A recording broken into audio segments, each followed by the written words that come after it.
Welcome to mega 9 TV. రాష్ట్రంలో కూటమి పాలనలో విద్యార్థులకు అన్యాయం జరుగుతోందని ఆరోపిస్తూ వైసీపీ విద్యార్థి విభాగం తాడేపల్లిలో నిరసనకు దిగింది. విద్యాశాఖ అధికారులకు వైసీపీ విద్యార్థి విభాగం వినతి పత్రం ఇచ్చేందుకు ప్రయత్నించింది. దీంతో వారిని పోలీసులు అడ్డుకున్నారు. శాంతియుతంగా ర్యాలీగా తాడేపల్లి సాంఘిక సంక్షేమ శాఖ రాష్ట్ర కార్యాలయం వరకు వెళ్తుండగా ప్రభుత్వం తట్టుకోలేక ఇలా పోలీసులతో అడ్డుకుందని వైసీపీ విద్యార్థి నేతలు ఆరోపించారు. నెల రోజుల్లో విద్యార్థులకు ఫీజు రీయింబర్స్మెంట్ ఇవ్వకపోతే మంత్రుల ఇళ్లను ముట్టడిస్తామన్నారు.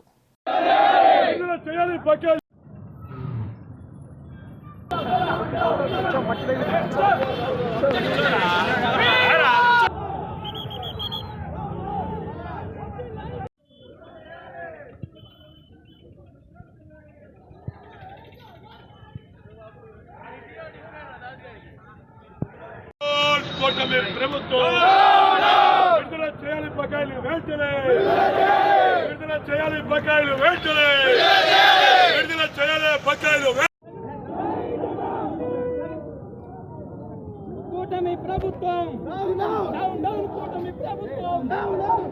రాష్ట్రంలో కూటమి ప్రభుత్వం వచ్చాక కూటమి పాలనలో విద్యార్థుల పరిస్థితి భవిష్యత్తు అయోమయంగా మారింది. ప్రభుత్వ తీరు చూస్తుంటే మాటలేమో కోటలు దాటుతూ ఉన్నాయి, కాలేమో గర్భగుడు దాటడం లేదు. కూటమి పార్టీల కళ్ళబొర్లు కబుర్లు, చంద్రబాబు నాయుడు గారి మారి మాటలు నమ్మి ఓట్లేసిన పాపానికి ఈరోజు యావత్తు విద్యార్థులు ఒక రోడ్ల మీద వచ్చే పరిస్థితి అయిపోతుంది. అధికారం వచ్చేంత వరకు ఏటి మల్లన్న అని మర్యాదగా పిలిచిన బాబు గారు ఈరోజు గెలిచిన తర్వాత బోడి మల్లన్న అంటున్నాడు. చంద్రబాబు గారి మాటలు వింటుంటే నీటి మీద మూటలాగా మారుతూ ఉంటాయి. మనకు వాస్తవంగా కనిపిస్తుంది ఆయన మాటలు ఎంతవరకు నిజమా అనేది. ఆయన మాటలు వింటుంటే నాకు ఒక చిన్న పిట్టకథ గుర్తొస్తుంది.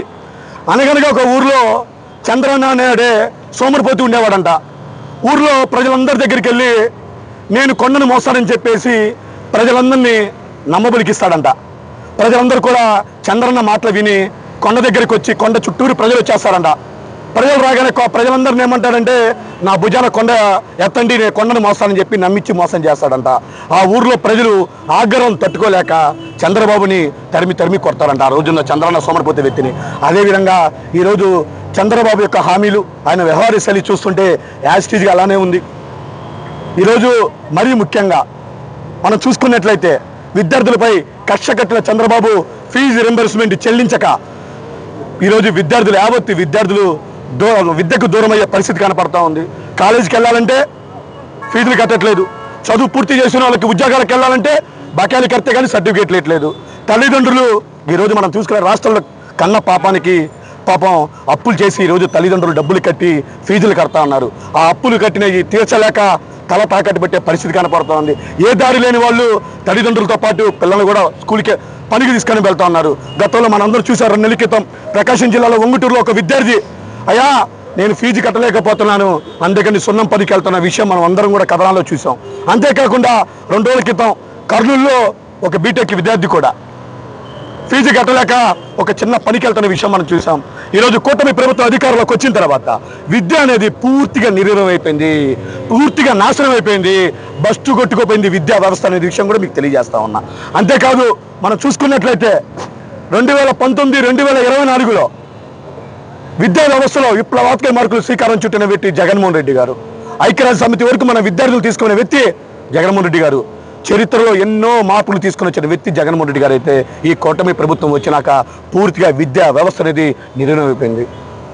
భారతరత్న ప్రపంచ మేధావి మన అంబేద్కర్ గారు, డాక్టర్ బిఆర్ అంబేద్కర్ గారు రాజ్యాంగం రచిస్తే స్వయంగా తన సొంత తెలివితేటలతో రెడ్ బుక్ రాజ్యాంగాన్ని అపర మేధానటువంటి నారా లోకేష్ గారు రెడ్ బుక్ రాజ్యాంగాన్ని రాసి ఈరోజు రావత్తు ఆయన మా దరిద్రం ఏంటంటే మా పాపమేందో మా శాపమేందో మా పాపమేందో తెలియదు కానీ ఈ ఆంధ్ర రాష్ట్రానికి విద్యాశాఖగా ఉండటమే మేము చేసుకున్న దరిద్రం అనుకుంటామన్నాం మేమంతా కూడా. ఈరోజు ఇప్పటికైనా నారా లోకేష్ గారు ఇప్పటికైనా నిద్రలేసి ఏవైతే బాకీలు ఉన్నాయో ఫీజు రిమైండర్స్ బాకీలు ఏవైతే ఉన్నాయో తక్షణమే విడుదల చేయాలని చెప్పి మేము డిమాండ్ చేస్తా ఉన్నాం. విడుదల చేయని పక్షంలో మేము నెల రోజులు టైం ఇస్తా ఉన్నాం. మే 21వ తారీఖు లోపల ఏవైతే బాకీలు ఉన్నాయో తక్షణమే విడుదల చేయాలా.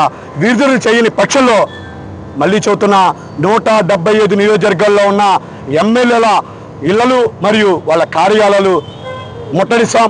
అప్పుడు కూడా స్పందించకపోతే రాష్ట్రంలో ఉన్న మంత్రులను ముట్టడిస్తాం. అప్పుడు కూడా వినకపోతే ముఖ్యంగా అంతిమంగా రాష్ట్ర ముఖ్యమంత్రి నారా చంద్రబాబు నాయుడు గారు కూడా ఆఫీసు ముట్టడిస్తాం. అంబి తుమ్మి తేల్చుకుంటాం. విద్యార్థుల సత్తా ఏందో చూపిస్తాను. ఈ విషయం కూడా మీకు తెలియజేస్తాం.